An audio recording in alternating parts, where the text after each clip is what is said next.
শুভ দুপুর বন্ধুরা, কোচবিহার জেলার ছোট্ট একটি গ্রাম থেকে আমি মিতু সবাইকে অনেক অনেক স্বাগত জানাচ্ছি আমার চ্যানেল মিতু অ্যান্ড তানিশ লাইফস্টাইলে। আশা করছি সবাই খুব ভালো আছো বন্ধুরা। বন্ধুরা, এ মাসে কিন্তু আমাদের আর আটা দেয়নি রেশন থেকে, এ মাসে দিয়েছে গম। এই গম থেকে আটা ভাঙিয়ে আনতে হবে, তো সেগুলোই আর কি রোদ্রে দিলাম। আর এই দেখো মিষ্টি কুমড়ো, আমাদের খেতে কিন্তু প্রচুর মিষ্টি কুমড়ো হয়েছে, কিন্তু এখন এই মিষ্টি কুমড়োগুলো বিক্রি করা হবে না। এই মিষ্টি কুমড়োর বোটার সাইডটাতে দেখো বাবা চুন লাগিয়ে রেখে দিচ্ছে। এগুলো চুন লাগিয়ে রাখলে অনেক দিন থাকে জানো ঘরে, তো সেগুলো রেখে দেওয়া হবে। যখন দাম হবে মিষ্টি কুমড়ার, এখন তো সেরকম দাম নেই মিষ্টি কুমড়ার, যখন দাম হবে তখন বিক্রি করা হবে। গমগুলোকে রোদ্রে দেওয়ার পরে বারবারই এভাবে খাটিয়ে দিতে হয়, যাতে করে সুন্দর করে রোদটা লাগে আর কি। আর আজ অনেক দিন পর তো দেখতেই পারছো রৌদ্র উঠেছে। আমি প্রচুর জামা কাপড় ধুয়ে দিয়েছি এই কদিন ধরে কন্টিনিউ যে হারে বৃষ্টি হয়েছে। বাচ্চাগুলোর জামা কাপড় মানে কি বলবো, নেই বলতে গেলে, সব জামা কাপড় ধুয়ে দিয়েছি। আর এই 3 দিন ধরে তো জামা কাপড় ভেজা আছেই, ধুতেই থাকি, শুকায় তো আর না। তো চলো আজকের ব্লগটা দেখতে থাকো, আশা করি তোমাদের ভালো লাগবে। চলো তোমাদের সাথে নিয়ে আসলাম খেতে। এখানে আমি যে জামা কাপড়গুলো শুকোতে দিয়েছি সকালে, সেগুলো প্রায় শুকিয়ে গেছে। যেগুলো শুকিয়ে গেছে সেগুলো নিয়ে যাব, আরও কিছু ধোয়ার বাকি আছে, ওগুলো ধুয়ে দেবো। আর যেগুলো শুকায়নি সেগুলো উলট পালট করে দিচ্ছি, যাতে আজকেই শুকিয়ে যায়। কে জানে আবার কাল যদি বৃষ্টি আসে তখন আবার অবস্থা খারাপ হয়ে যাবে। তো সেই জন্য উলট পালট করে এইভাবে ভালো করে শুকোতে দিচ্ছি। এখন দুপুর প্রায় 12টার মতো বাজে, তাই দুই ছেলে কিন্তু খাওয়া দাওয়া করে ঘুমিয়ে পড়েছে। তোমাদের দাদাভাইকে অনেকবার বলতে তারপরে মাছ নিয়ে আসলো। ওই যে বললাম, অম্বুবাচীতে কিন্তু শতভাদের মাছ খেতেই হয়, মানে আমিষ খেতে হয়। তো ওই যে মাছ নিয়ে আসলো, এটা এখন রান্না করব। তার আগে জামা কাপড়গুলো বাড়িতে নিয়ে যাচ্ছি। এখানে নিয়ে যেতে যেতে আমার সাথে একটা দুর্ঘটনা ঘটে, সেটা তোমাদের সাথে অবশ্যই শেয়ার করব। কারণ যেরকম ভালো জিনিসও শেয়ার করি, তো সেরকম দুর্ঘটনা হলে সেটাও তো শেয়ার করতে হবে না। আসলে এই যে দেখতে পাচ্ছ কতগুলো কাপড়, আর তার মধ্যে না মানে আমার পুরো মুখ ঠুক সব ঢেকে গেছে এই কাপড়ে। বড় বড় 3টা কাঁথা, তারপরে বিছানার চাদর 4টা না 3টা ছিল, মনে পড়ছে না অতটা ঠিক। তারপরে ছেলেদের জামা কাপড়, ছোট ছোট ছেলেদের কাঁথা, এগুলো নিতে নিতে না ধাপ করে আমি পড়ে গেছি। তোমরা দেখতে পারবে, মানে উষ্টা খেয়ে পড়ে গেছি আর কি। তো এই দেখো কী অবস্থা। তো আসলে না ওইদিকে একদম বাস দিয়ে চাগার দেওয়া জেঠিমাদের সেখানে পড়ে গেছিলাম। তো ওই যে বললাম মাছ নিয়ে আসছে, এখন মাছটা রান্না করব। আর রান্না করব হচ্ছে ডাঁটা আলু দিয়ে ঝোল করব। আর আজকে ওই সব কিছু দিয়ে একটা নিরামিষ তরকারি, ডাল, পাঁপড় ভাজা এগুলো হয়েছে। এগুলো দিয়ে খেয়ে দিয়ে ছেলেরা ঘুমিয়েছে, পরে ঘুম থেকে উঠলে পরে ওদের মাছের ঝোল দিয়ে ভাত খাইয়ে দেবো। তো এদিকে বাবাকেও ভাত টাত দিয়ে আসলাম। এখানে তোমাদের সাথে একটা কথা বলি, চলো বন্ধুরা, রান্না করতে করতে কিছু মনের কথা তোমাদের সাথে শেয়ার করি। তোমরা অনেকেই আমাকে অনেক সুন্দর সুন্দর কমেন্ট করো, তার মধ্যে আরও আছে কিছুজন যারা শুরু থেকেই আমাকে পছন্দ করো না। তো তারা অনেক ধরনের কমেন্ট করো, যেরকম কিছু কমেন্ট যে মৃত্যু কারোর সাথেই মিল দিয়ে থাকতে পারে না, না বাবার বাড়ি না মামার বাড়ি, তারপরে আরও শ্বশুর বাড়ি, এরকম আর কি কমেন্ট আসে, কারোর সাথেই মিল দিয়ে থাকতে পারো না। তো এখানে একটা কথা বলি, হ্যাঁ, মামার বাড়ি, যখন আমার 9 মাস বয়স তখন মা মারা গেছে, তখন থেকেই আমি মামার বাড়িতেই মানুষ। জীবনের সবথেকে বড় ভুল যদি বলতে পারো করেছিলাম, মামাদের অমতে বিয়ে, ভালোবেসে ভালো লাগা নিজের পছন্দ মতো কাউকে বিয়ে করেছি জন্য মামারা সেখান থেকে মানে আমাকে এতটা কষ্ট পেয়েছে, যার কারণে আমাকে আজ অবধি মেনে নিতে পারেনি। দিদা দাদু মরার আগে বা দিদা মরার আগে, মারা যাওয়ার আগে, দাদু মারা যাওয়ার আগে আমার সাথে কথা বলেছে, যাদের কাছে আমি অ্যাকচুয়ালি মানুষ, তারা আমাকে মেনে নিয়েছিল। দিদা আশীর্বাদ করে গেছে, তুই সবসময় ভালো থাকিস। আমার এই কথাটা এখনও মনে আছে। বড় ছেলে যখন আমার পেটে আসলো, আমি যখন দিদাকে বলেছিলাম আমার বাচ্চা হবে, তখন বলেছিল তোর ছেলে হবে। সেম আমার যখন ছোট ছেলে পেটে এসেছিল, আমি বলেছিলাম আবার বাচ্চা হবে, তখন বলেছে দেখিস এবারও তোর ছেলে হবে। দিদার মুখের কথায় আমার দেখো 2টাই ছেলে হয়েছে।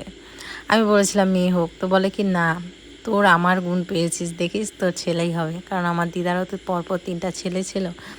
তো এইভাবেই আর কি দিদার আশীর্বাদ পেয়েছি, যাদের কাছে মানুষ। মার মুখটাও আমার মনে নেই, যতটুকু দেখেছি ওই ফটোতেই দেখেছি, কারণ 9 মাসের বাচ্চার কতটা জানি। সেই জন্য মা আমাদের সাথে সেরকম সম্পর্ক নেই আমার। ওই যে অমতে বিয়ে করেছি, সেই জন্য অনেক আশা ছিল আমাকে অন্য জায়গায় বিয়ে দিবে, চাকরি করা ফ্যামিলিতে আমার যেখানে বিয়ে ঠিক হয়েছিল। তো দ্বিতীয় ব্যাপার হচ্ছে বাবার বাড়ি। বাবার বাড়ি কিন্তু আমাকে মেনে নিয়েই ছিল বিয়ের পরে। তারপরে কিছু কারণের জন্য আমি সেখান থেকে আমি মনে হয়েছিল যে আমার এখানে আসাটা বা আমি এখানে আসি, আমার ছেলে আসুক, অনেকেই পছন্দ করে না। বাবার বাড়িতে শুধু বাবাটাই আমার আপন ছিল। যদি মা আপন থাকতো, নিজের থাকতো, তাহলে সেই জায়গাটা অন্য রকম হতো। নিজের মা না থাকলে নিজের বাড়িটাও নিজের হয় না। সেই জন্য আমি ওখান থেকে সমস্ত সম্পর্ক ছিন্ন করেছি। সেখানে বাবাই ছিল আপন, তাছাড়া আর কেউ তো ছিল না। ছিল কি, কিন্তু বাবাও আরেকটা বিয়ে করার পরে বাবাও পর হয়ে গেছে। প্রত্যেকটা মানুষের ক্ষেত্রেই তাই, যাদের দ্বিতীয়বার বাবা বিয়ে করে সেরকমটাই হয় আমার মনে হয়। এই হলো একটা ঘটনা। তারপরে আরেকজনের নাম তোমরা আমাকে বলো, ওর সাথেও মিল দিয়ে থাকতে পারিনি, যার নামটা আমি মুখেও নিতে চাই না। তো সে সমস্ত সব সময় ক্ষেত্রে আমাকে স্বার্থের জন্য ব্যবহার করেছে। তোমরা দেখতে পারবে স্বার্থ ছাড়া আমার পাশে আসেনি, কিন্তু স্বার্থ ছিল তাই এসেছিল। তো এই হচ্ছে ব্যাপার। আসলে মিতু তানিশকে অনেকেই তখন চিনতো, জানতো, একটা প্ল্যাটফর্ম ছিল, জানি না সেই দৌলতে কিন্তু আর কি আমার কাছে এসেছিল, ব্যবহার করেছে। তা কোনো ব্যাপার না। তো আসলে আমার এখন কি মনে হয় বলো তো, আমি যখন খারাপই ছিলাম, তো আমি এরকমটাই থাকবো, আমার ভালো হওয়ার আর প্রয়োজন নেই। আজ বিয়ে হয়েছে আমার 7 বছর হয়েছে। আমি আমার বিয়ের পরে হয়তো বা কারো কাছে কোনো দিনও ভালো কাজ কোনো দিনও করিনি। বিয়ের পরে সুনাম পাওয়ার মতো কোনো দিনও করিনি। একটা মেয়ে বিয়ের পর 7 বছর শুধু অন্যায় অন্যায় অন্যায় করে গেছে। তো আমি এরকমটাই থাকতে চাই, এরকমটাই আমি থাকতে চাই সত্যি। আর আমি একটা কথা বিশ্বাস করি কি জানো বন্ধুরা, আমি পৃথিবীতে সবাইকে খুশি করতে বা সুখী করতে পারবো না। আর সবাইকে পৃথিবীতে সুখী করতে বা খুশি করতেও আমি আসিনি। আমি নিজে হ্যাপি থাকবো, ব্যাস এতটুকুই। এখন সমস্ত চাওয়া পাওয়া আমার ছেলেদের নিয়ে। আমার পৃথিবী আমার ছেলেরা ভালো থাক, সুস্থ থাক, ওদেরকে আমি মানুষ করতে চাই, ব্যাস। এখানেও কিছু মানুষ কমেন্ট করে তোমার ছেলেরাও তোমাকে দেখবে না, তোমার ছেলেরাও বড় হলে তোমার সাথে এরকম করবে ওরকম করবে। এখানে একটা কথাই বলি বন্ধুরা, আমি আমার ছেলেদের স্বার্থ নিয়ে ভালোবাসিনি বা বাসি না, বা স্বার্থ নিয়ে আমি জন্ম দিইনি। বিনা স্বার্থে জন্ম দিয়েছি, বিনা স্বার্থে ভালোবাসি। আমি এটা আশা কোনোদিনও করি না যে আমাকে ছেলেরা দেখবে। যদি এটাই আশা করি বা এই আশা করি যদি ওদের জন্ম দিয়েছি বা এই আশা করি যদি ওদের বড় করি, খাওয়াই, পড়াই, তাহলে সেটাও কিন্তু স্বার্থের ভালোবাসাই হয়ে যাবে। আমি কোনো রকম আমার ছেলেদের প্রতি কোনো স্বার্থের ভালোবাসা রাখতে চাই না। দেখবে না, ওরা তো ভালো থাকবে, এটাই আমি হ্যাপি। ওরা খুশি থাকলেই আমি হ্যাপি। কারণ এই দুনিয়াতে আমার এই দুজনই আছে যারা একান্তই আমার, শুধু একান্ত আমার। তো এটাই আর কি বলার ছিল। আর সারা জীবন কাজ করে যেতে চাই বন্ধুরা। এখনও যেরকম কাজ করছি, ভবিষ্যতেও কাজ করব, এতটুকুই আশা। আর এটাই বলার ছিল। ছেলেদের বিনা স্বার্থে ভালোবাসি, ওরা যাতে বড় হয় এতটুকুই চাই। ওরা যাতে বড় হয়, মানুষের মতো মানুষ হয়, ব্যাস। কিছু মানুষকে কিছু জিনিস দেখানোর আছে আমার। মাঝে মাঝে আমি ভাবি যে ছেলেদের দিয়ে আমি কিছু জিনিস দেখাবো। তো শুধু সময়ের অপেক্ষা, আর কিছুই না। আর ভগবানকে ডাকি, ভগবান সব জানে। মানুষকে তুমি বিশ্বাস করাতে পারবে না, কিন্তু ভগবান জানিস কোনটা ঠিক কোনটা ভুল। সে আছে, সে দেখছে, এতটুকুই বলার। তোমাদের সাথে গল্প করতে করতে দেখো মাছের ঝোলটাও প্রায় আমার হয়েই গেল। এদিকে দেখো রান্না করে এদিকে সমস্ত জামা কাপড়গুলো গুছিয়ে নিলাম। দেখো কত জামা কাপড় হয়েছিল। এদিকে ব্র্যান্ডের থেকে সমানে ফোন আসছে ভিডিও দেওয়ার জন্য। তো কালকে দেখি, কালকে ব্র্যান্ডের ভিডিওগুলো করতেই হবে, অনেক ভিডিও জমে গেছে জানো। আমি কি করি বলো তো, একদিনে বা দুদিন পর পর ভিডিও করি না, 3-4টা ভিডিও একবারে, মানে একদিন শুধু ব্লগ করা বন্ধ করে শুধুমাত্র ব্র্যান্ডের কাজগুলোই করি, তারপরে আবার ব্লগ করি, এরকম করি। না হলে না ব্র্যান্ডের থেকেও চাপ আসে, আর নিজেদেরও মানে সময়ের তো অভাব, বুঝতেই পারো। তো এই হচ্ছে ব্যাপার। আর দিকে দেখো ওইদিকে ছায়া পড়ে গেছিলো, তো বাবা তুলে এই জায়গাটায় দিল, তো আমি আবার ভালো করে নেড়ে দিচ্ছি। এটা কাল পরশু আরও 2 দিন শুকাতে হবে, শুকালে পরে তারপরে হচ্ছে আটা ভাঙিয়ে আনতে হবে।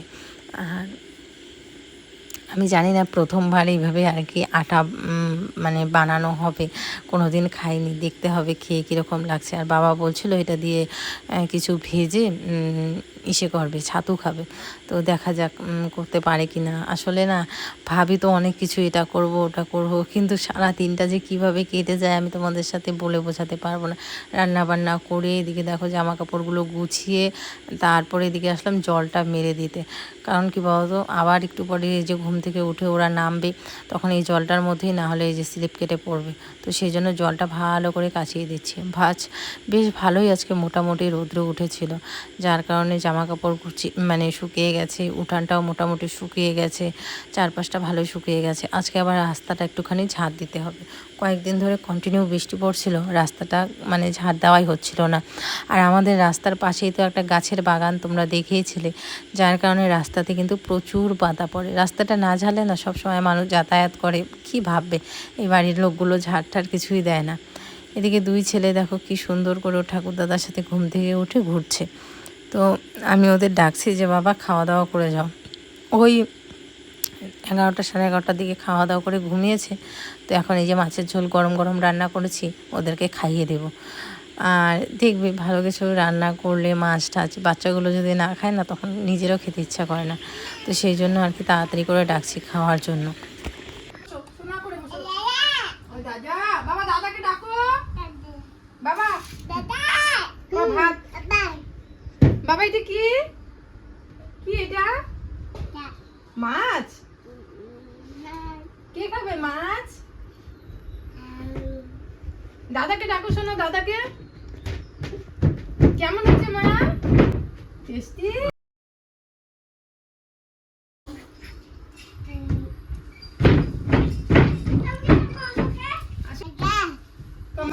বাবা মাম বলো। ওরে বাবা ওরে বাবা ওরে বাবা, এরকম কেন করি রে?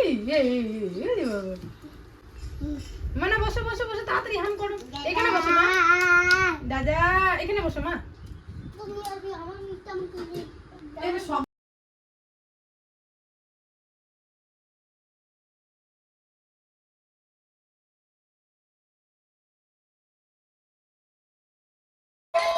দুইজনে শুরু করলে রে বাবা।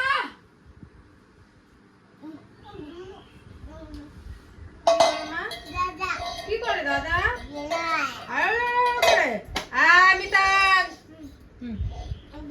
হ্যাঁ দাদা, এই যে মাছ, এই যে মাছ। দাদা এমন করে না, যে মাছ কি বাবা, এই যে মাছ মাছ মাছ। দাদা এটা রাখতো, দুইজনে রাখ। ধরবে না তুমিও। দেখছিস বসো, হ্যাঁ করো, বসো বসো বসো।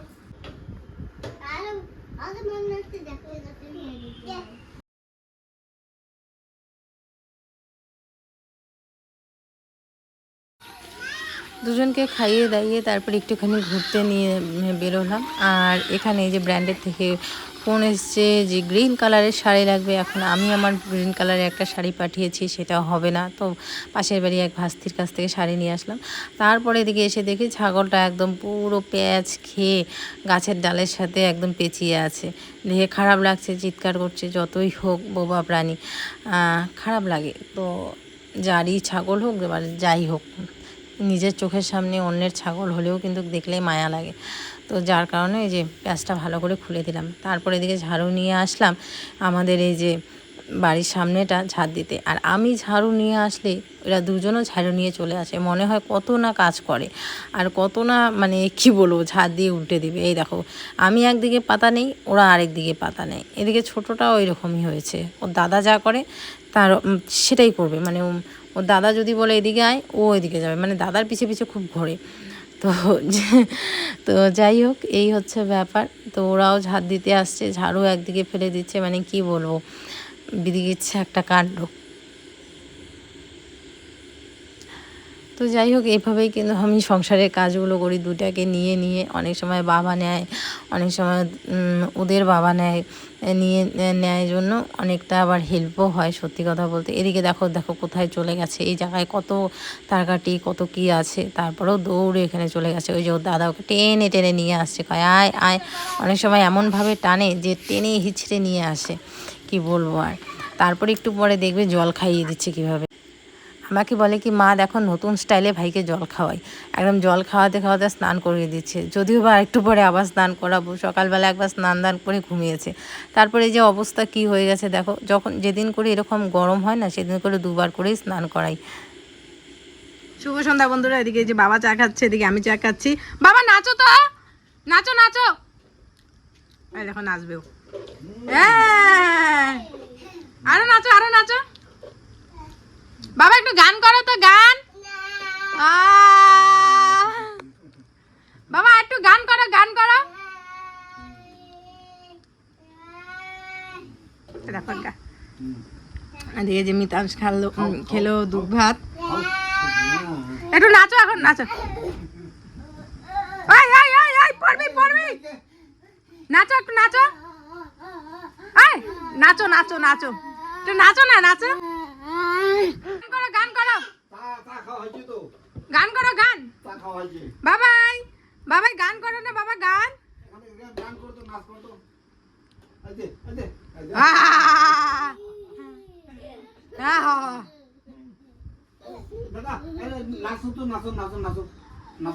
হ্যাঁ এটা রাত্রি বাজে 10:30, সমস্ত বাসন কোসন ধুয়ে নিয়ে আসলাম। তারপর এদিকে ভেজা জামা কাপড় যেগুলো ছিল সেগুলো বাড়িতে যেগুলো মেলা সেগুলো তুলে তুলে রাখছি।